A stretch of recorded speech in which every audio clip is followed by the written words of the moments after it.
Warcraft, a Transmedia franchise. The Warcraft franchise started with the release of Warcraft, Orcs and Humans in 1994 by Blizzard Entertainment. Warcraft was a real-time strategy game set in the world of Azeroth.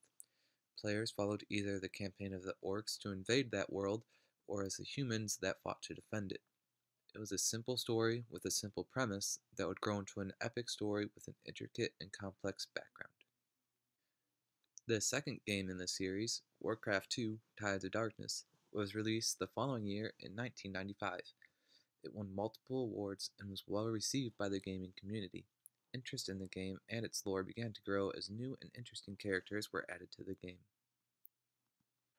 An expansion for Warcraft II, called Beyond the Dark Portal, was released in 1996. It added to the ending of the original game and added a sense of closure for the war between the Orc Horde and the Human Alliance.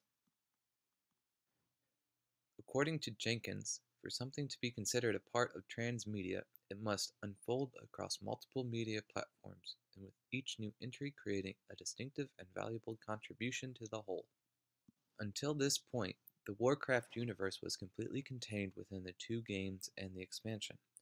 However, in 2001, with the release of the novel Day of the Dragon by Richard A. Knaak, the Warcraft universe took its first step into becoming a transmedia story.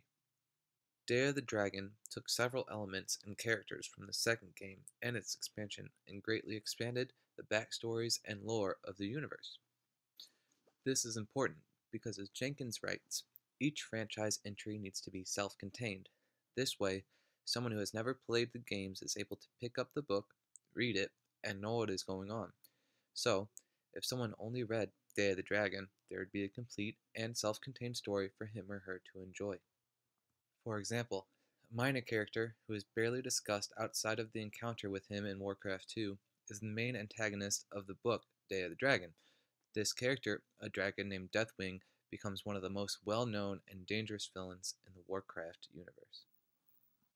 The Warcraft universe now has a large library of novels to choose from, each one explaining some part of the history of the universe.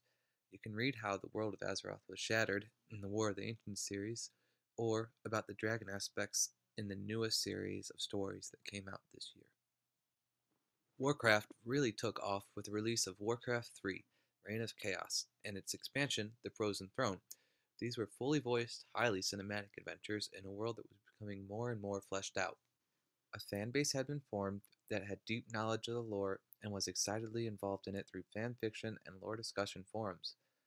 Blizzard had begun working on something to capitalize on this excitement, something that would completely change the gaming landscape and start a phenomenon that would reach people Blizzard probably never imagined. World of Warcraft arrived November 23, 2004. Blizzard took the Warcraft universe, which they had been developing now for 10 years, and made a massive multiplayer online game. By changing from an RTS to an MMO, Blizzard gave the player the opportunity to be a part of the story. At its height, WoW had amassed over 10 million subscribers. Locations and characters from the previous games and novels were used to build a world that the players could then explore. The decision by Blizzard to use information from the novels was rewarding for those who had read them, as well as fleshed out the world in a way that could only be done by utilizing the wealth of information contained in the growing library of Warcraft novels. After the success of World of Warcraft, Blizzard was able to experiment with different types of media to enhance their story.